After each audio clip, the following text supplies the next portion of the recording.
So thank you very much, Rob, for that introduction and the sort of brief background. Can I just ask how many of you were aware that there is an information technology livery company in the city?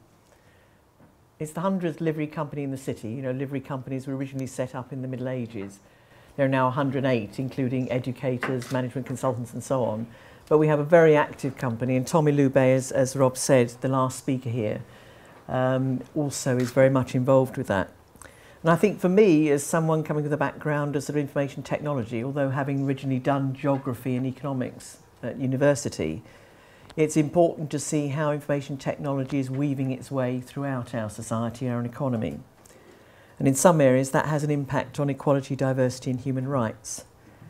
The Equality, Diversity and Human Rights Commission, the Equality and Human Rights Commission rather, is the UK national regulator set up originally in 2006, bringing together race, disability and gender responsibilities, and then with the Equality Act 2010 widened out to 9 what we call protected characteristics, different groups of individuals for whom discrimination against is now illegal.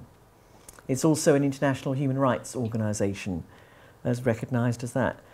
And I think one of the things I want to try and avoid this evening is death by PowerPoint, because there's a real danger when I was researching this article of finding all sorts of statistics which might bore you to death. But there is an awful lot happening now about women in the glass ceiling and the subject of the glass ceiling. So, but I'd like to make this very much an open discussion. Happy to take any questions as well as have a good discussion perhaps after I've finished talking. No one's got all the answers, so what I'd like to do in the next half hour or so is just talk a bit about the current position.